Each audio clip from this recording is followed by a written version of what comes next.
Buenas tardes, Igor. Hola, buenas tardes. Hoy tenemos con nosotros a Sigor Aldama. Sigor es bilbaíno, estudió periodismo en la Universidad del País Vasco, ha sido 20 años corresponsal en China y eso le da una visión bastante, no sé cómo llamarlo, exógena, independiente, eh, internacional sobre cómo estamos aquí, ¿no? Porque has vuelto, regresaste hace un año, 2 años, ¿verdad, Sigor? Sí, 2 años y medio ya. Pasa el tiempo rápido.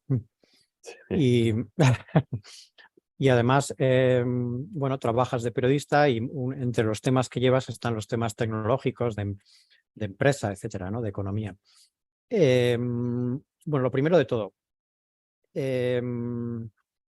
después de 20 años en China, ¿es fácil volver a Euskadi, Sigor?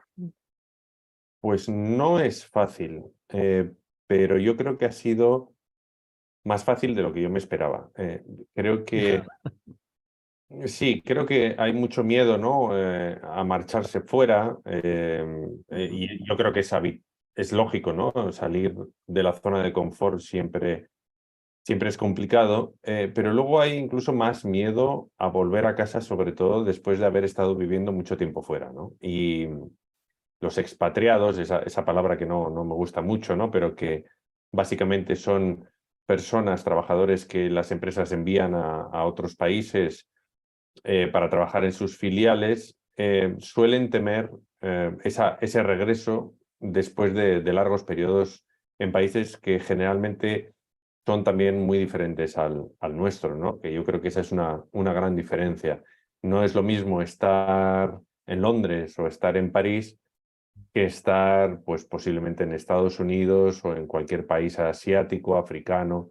La diferencia puede ser muy importante. Y en el caso de China, es más complicado incluso porque uno se acostumbra a un entorno muy dinámico, un entorno muy optimista también, un entorno en el que cambian las cosas muy rápido y generalmente a mejor.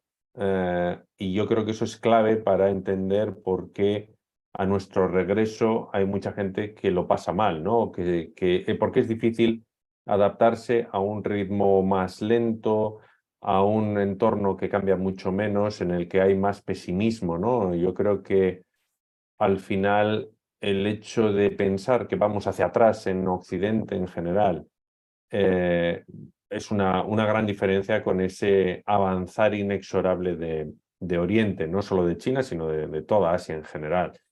Y adaptarse a eso es complicado. Además, yo creo que siempre nos quedamos añorando un lugar, pero un lugar en un tiempo concreto. No Bilbao en mi caso, sino Bilbao, el Bilbao que yo conocí pues hasta que me marché con 19 años.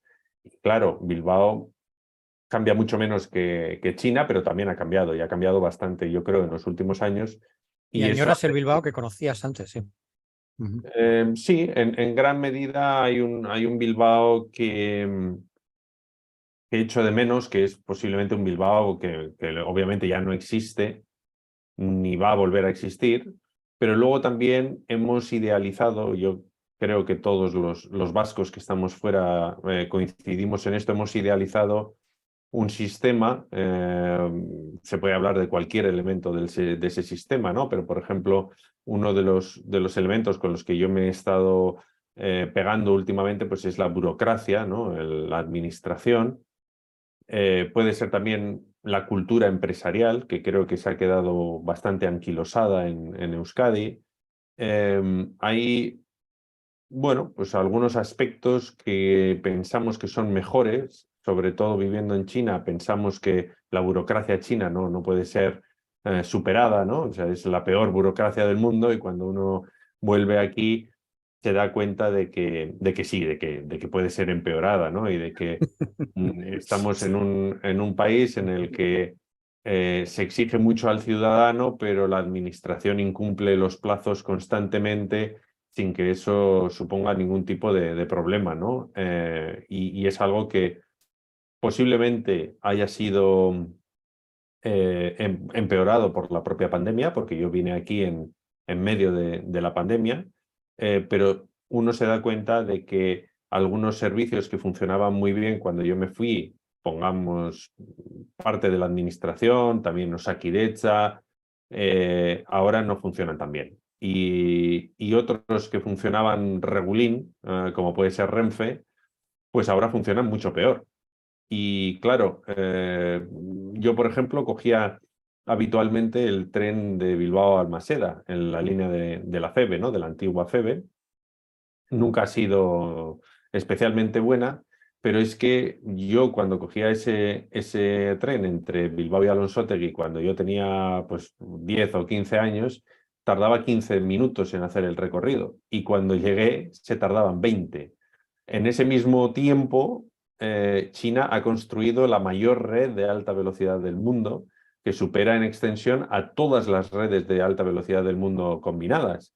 Entonces, el contraste posiblemente con China es mucho más acusado, ¿no? que con otros países. Y eso pues es posiblemente la mayor complicación de volver a casa, de reintegrarse en esta sociedad.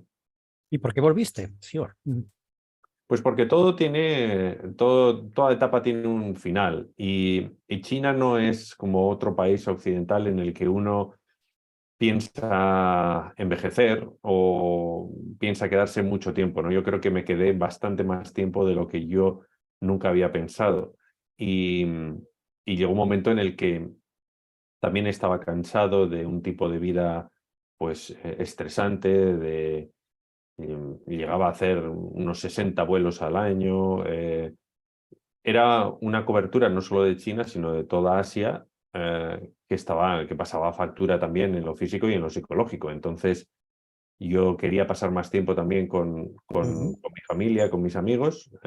Mi aita falleció en 2019 y eso fue ya digamos, que el momento clave en el que decidí que ya había sacrificado suficiente, bueno, pues unos momentos que no me quería continuar perdiendo, ¿no? Y esa fue una de las decisiones quizá más difíciles, porque yo fui a China sin ningún miedo a nada, porque tenía 19 años, y curiosamente volver a casa con casi 40 y con una carrera pues más dilatada me dio más miedo, ¿no? Es algo curioso. Y además casado, que también es importante. Sí, claro, claro. Todo al final. Estamos viendo el nombre de tu esposa ahí abajo Sí. impreso. Que no sé ella cómo lo ha llevado, porque para ella Pues también es otra. ella lo ha llevado mejor que yo, seguramente. Tiene la suerte de que puede trabajar en remoto, algo que aquí no ha calado pese a la pandemia. Y entonces, era sin duda su integración aquí, era uno de los grandes miedos con los que veníamos, ¿no? Y sin embargo, eso ha sido muchísimo más fácil de lo que habíamos anticipado. Y posiblemente el aspecto más positivo, ¿no? del regreso a casa. Muy bien. Siguiendo con el relato, Sigor, entonces tú has estado 20 años en China. Evidentemente, ahora eres medio chino, aunque no lo quieras.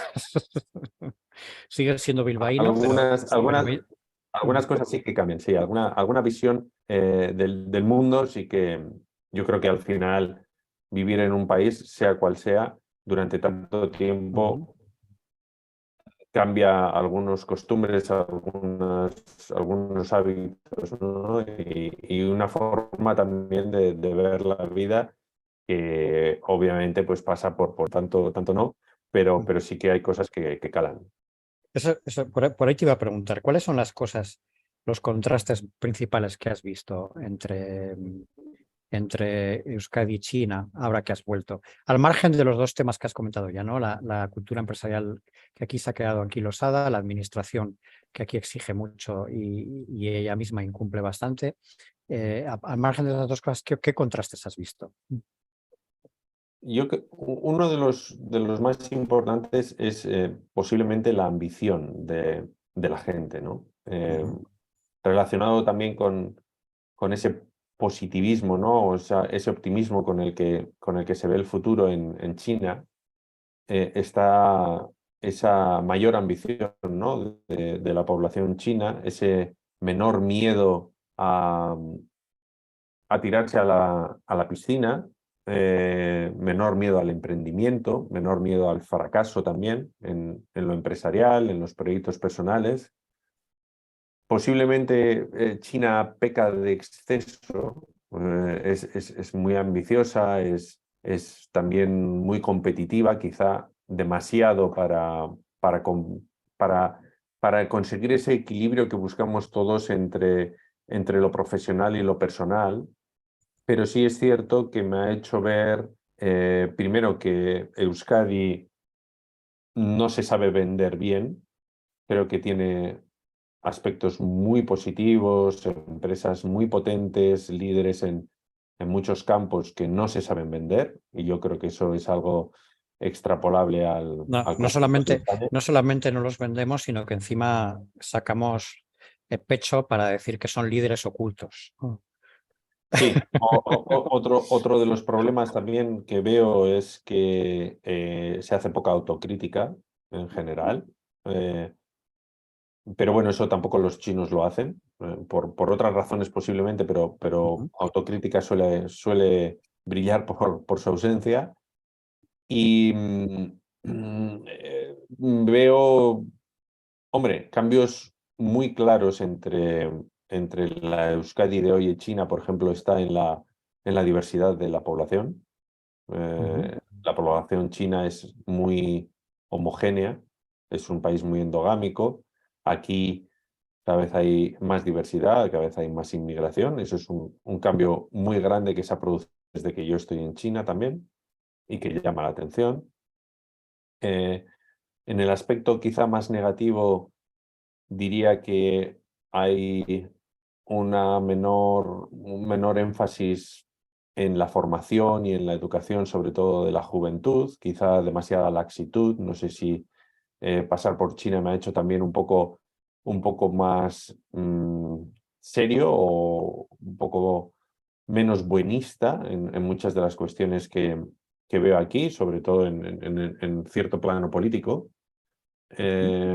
Y eso me parece que va a ser una remora importante para competir no solo con China, sino con el resto de Asia, donde la formación es clave, donde todavía se tiene un sistema más estricto, más a la antigua usanza, posiblemente, pero que parece que da buenos resultados. O sea que yo creo que busco ese punto intermedio entre la extrema competitividad de China y pues todo lo opuesto, ¿no? que parece que se está fomentando aquí. Por ejemplo, pues no sé, es un gran contraste que aquí la juventud aspire a ser funcionario, ¿no? Cuando en China lo que se aspira es a construir una empresa que se convierta en un unicornio, que invente la próxima tecnología disruptiva, ¿no? Son consecuencia de dos modelos muy diferentes que tienen unos alicientes pues, muy diferentes para el conjunto de la población. Muy bien. Durante estos 20 años que has estado en China, has vivido también, sobre todo al principio, una irrupción importante de empresas de aquí que se iban a China, ¿no? Aunque eso quizás era anterior incluso a que tú estuvieras allí, porque ya yo creo que a principios de los 90 ya empezaba a haber algunas. Me acuerdo de Bizar, por ejemplo, que fue una de las pioneras. Ahora parece que eso se está ralentizando, ¿no? Parece que ya no hay tanto interés en ir a China. A lo mejor hay otros países asiáticos que han cogido más protagonismo o que dan mejores condiciones en este momento que China, no lo sé. ¿Cómo ves un poquito esa evolución de la inversión de empresas del País Vasco en China? Bueno, ha habido unos cambios relevantes relacionados con el propio proceso de desarrollo de China, ¿no? Ilizar, pero también muchas otras empresas del grupo Mondragón y eh, de otros sectores, ¿no? Llegaron sobre todo en un boom que hubo a principios de los años 2000, entre 2000 y 10, diría, con un pico cuando Mondragón instaló su parque industrial de Kunshan en el año 2007, que llegaban en muchos casos con una estrategia que tuvieron que cambiar rápido, que era la de fabricar barato en China para exportarlo y para vender en otros mercados, ¿no? China ha ido encareciéndose y ha ido también convirtiéndose en un mercado más apetecible, con lo cual han tenido que cambiar esa estrategia y dedicarse a vender más en el mercado interno, ¿no? Con lo cual la competencia era completamente diferente, no es producir en China para vender en tus mercados tradicionales con los competidores tradicionales, sino producir en China para vender en China o desde China a otros países asiáticos con una competencia completamente diferente que es la China, ¿no? Y que estaba desarrollándose muy rápido hasta ponerse al mismo nivel que el de las empresas vascas o incluso superior, ¿no? Podemos debatir sobre si ese nivel se ha conseguido por medios lícitos o no, si las empresas chinas han copiado, si se han beneficiado de pues, bueno, una legislación que siempre ha mimado más a las empresas locales, pero lo cierto es que China no es ahora la China de hace 10 años y que por eso China es atractiva para las empresas que quieren vender dentro del país y no tanto exportar. Son también, pues bueno, empresas las chinas, mucho más grandes en general, con mucho más músculo y por lo tanto yo creo que la competencia pues es muy importante y es difícil competir en China con sus propias empresas, con lo cual, pues bueno, sumado a medidas proteccionistas, a barreras que no terminan de caer, a bueno, asuntos relacionados con las diferentes crisis que hemos vivido desde la del 2008, pasando por la pandemia, pasando por la crisis de suministros y demás, pues yo creo que sí que hay no voy a decir una huida, pero sí una sensación de que es necesario diversificar más, no poner todos los huevos en China y por lo tanto las inversiones vascas en China han caído sustancialmente, ¿no? Pero también debería ser un toque de atención para que nos pongamos las pilas y tratemos de ser punteros e ir un paso por delante, ¿no? No solo de los chinos, sino de los estadounidenses o de cualquier otro competidor. Y ahí es donde yo creo que se evidencia también un poco el estancamiento de Euskadi en general. Ahí no te he entendido muy bien. ¿En qué se evidencia ese estancamiento?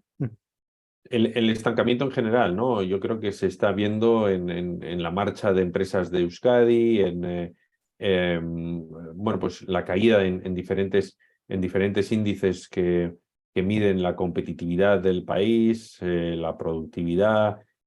Cada vez la diferencia con el resto de España es menor y yo creo que eso se produce pues porque existe un cierto estancamiento que puede estar relacionado precisamente con la falta de autocrítica y esa sensación de que somos los mejores en muchos ámbitos.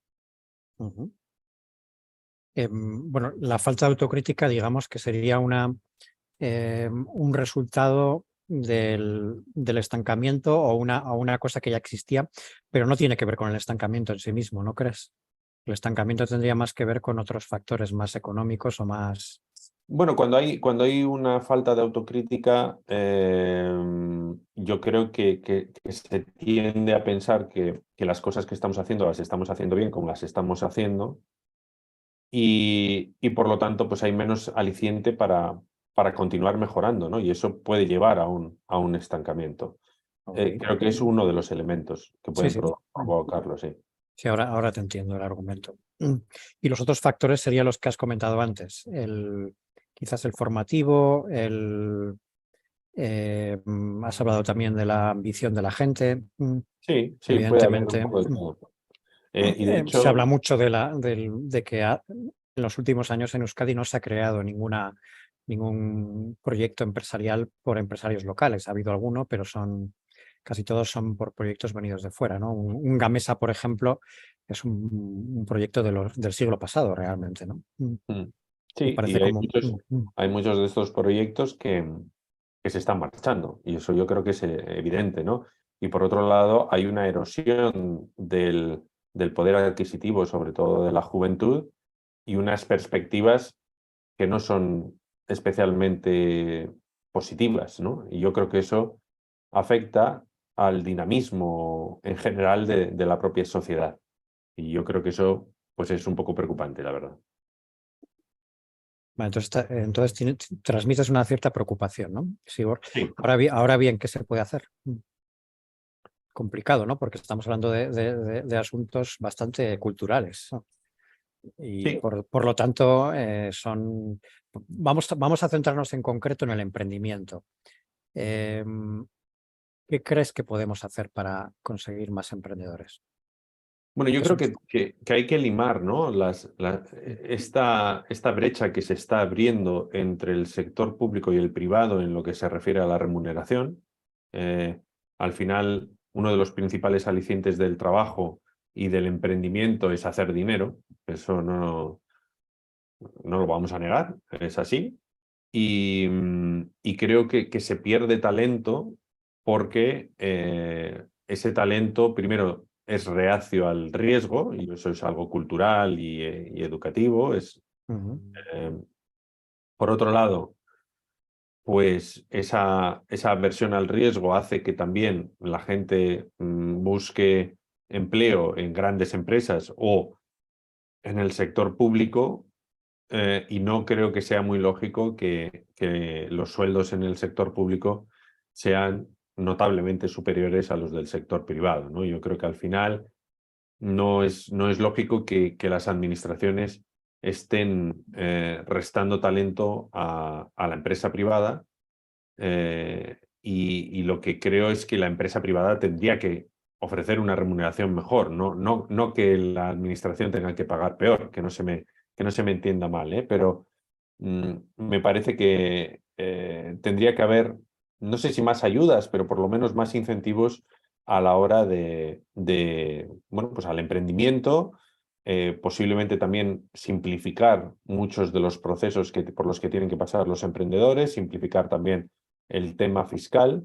Eh, Me da la sensación de que la fiscalidad aquí es bastante más elevada que en China, y eso que China no es ningún tipo de paraíso fiscal, que es nominalmente un ujú, país comunista. O sea que es cierto que no se reciben los mismos servicios, ¿no? en China que aquí, pero sí que es verdad que también de todo eso de lo que he hablado, ¿no? De ese laberinto burocrático, una administración lenta, unos impuestos mm, bastante elevados para los servicios que se reciben, pues son trabas al emprendimiento, ¿no? Yo creo. Y si eso se suma pues a asuntos culturales y a una formación que posiblemente esté también en declive, pues me parece que no es el mejor de los entornos. ujú. Difícil solución todo esto, ¿no? Sigor, me da la Y sensación. no, yo como mucho puedo tratar de analizar o de ver cuáles son los problemas, ¿no? Pero no, desde luego no está en mi mano solucionarlos, ¿no? Yo creo que eso es un asunto que hay que dejar a los políticos y a los empresarios. Ujú, Eh, ellos tendrían que ver cómo se pueden, bueno, pues compaginar ese bienestar al que habíamos alcanzado ujú, con la necesidad de ser mucho más dinámicos, producir más posiblemente, recuperar, pues puede ser, ¿no? A la parte de la industria que se marchó, aunque yo ahí no creo que haya ningún tipo de esperanza, simplemente porque los chinos fabrican mucho mejor, fabrican de forma mucho más productiva, y aquí hemos perdido el conocimiento, ¿no? de fabricación ujú, en gran parte de los sectores. Entonces, sinceramente, no sé cuáles son las soluciones, la verdad. ujú. ¿Y traer más chinos? Es que no, nunca me ha parecido lógico cambiar talento propio por ajeno, ¿no? O sea, es interesante atraer talento en áreas en las que somos incapaces de crearlo, pero también es evidente que tenemos un talento propio que se está marchando. O sea, que por esos bajos salarios de los que he hablado, hay un talento que se está marchando fuera, ¿no? Porque no encuentra las oportunidades que le brindan otros mercados. Yo creo que lo interesante sería crear las empresas o adecuar las empresas que tenemos al talento, ¿no? A las necesidades del talento para que no estemos cambiando un talento vasco que se va afuera por otro talento inmigrante, ¿no? No tiene ningún sentido que los vascos se vayan a ejercer su profesión al centro de Europa o a Estados Unidos y aquí vengan latinoamericanos, ¿no? Porque nos hace falta mano de obra. Y yo creo que eso es un fracaso, ¿no? de nuestro sistema. Lo que pasa es que no tienes a veces la sensación de que en este mundo global en el que nos hemos adentrado casi sin darnos cuenta, es a veces Sigor, de que en la captación del mejor talento lo tenemos casi imposible. A nosotros, al final, competir con una empresa norteamericana o con una empresa alemana o sueca, pues en muchos ámbitos es prácticamente imposible a día de hoy, ¿no? Pues fácil no es, pero si tiramos la toalla, entonces sí que va a ser imposible. Creo que habrá que intentarlo. No sé si tenemos que decidir qué tipo de país queremos ser. Si queremos ser un país de turismo y de camareros de bajo valor añadido o si queremos mantener ese valor añadido, ¿no? que daban la industria sobre todo. Yo creo que es importante decidir eso, ¿no? Y quien tenga que determinar cómo conseguirlo, pues que lo haga de forma decidida, ¿no? Yo creo que falta un poco más de esa ambición y de ese, no sé, ese vigor que he dejado atrás en China, ¿no? Yo creo que eso es lo que, no sé cómo, pero hay que conseguir. A veces se te nota un poco nostálgico cuando hablas de Un esos. poco nostálgico, efectivamente, tanto de lo que creo que dejé atrás en Euskadi como de lo que he dejado atrás en China, ¿no? Que me gustaría ver. Hay muchísimas cosas de China que no me gustan, pero hay cosas de China que me gustaría ver más a menudo aquí, ¿no? Y una de ellas es precisamente esa ambición, ¿no? La ambición empresarial de los chinos.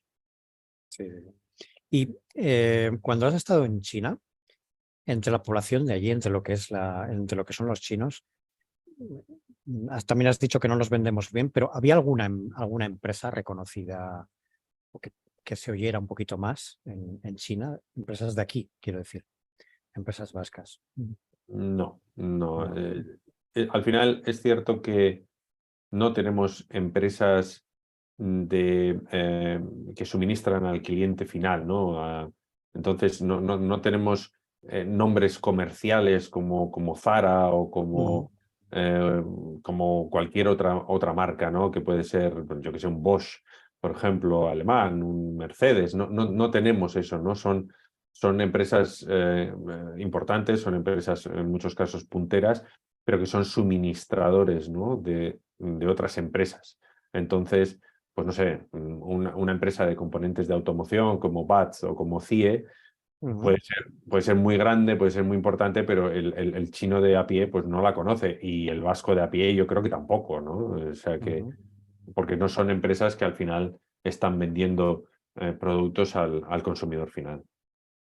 Bueno, hay dos empresas vascas que se ven bastante por el mundo, que son CAFE y Irizar. En China, sin embargo, entiendo que no, porque allí habrá empresas locales que construyan trenes igual de buenos. De todas formas, O Irizar se marchó de China, o sí, sea, estuvo en China y se volvió, sí, sí, cierto. eso es, y CAF, eh, hombre, vende trenes. Quiero decir que no es una empresa, no sé, yo ahora mismo si salimos a la calle y preguntamos a la gente a ver cuántas empresas de trenes conoce, yo creo que muchos dirán que ninguna, ¿no? Entonces tampoco es que sea sea, hay trenes de CAF en el metro de Shanghái, por ejemplo, hay vagones o metros de CAF, pero vamos, no creo que le Tú suene eres, al tú chino eres medio. el único friki que se fijaba, ¿no?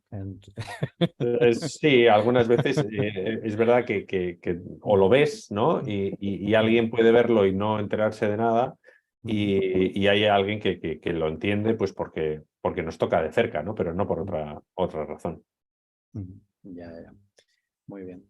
Y a pesar de esta nostalgia, entiendo que no vas a volver a China por ahora, ¿verdad?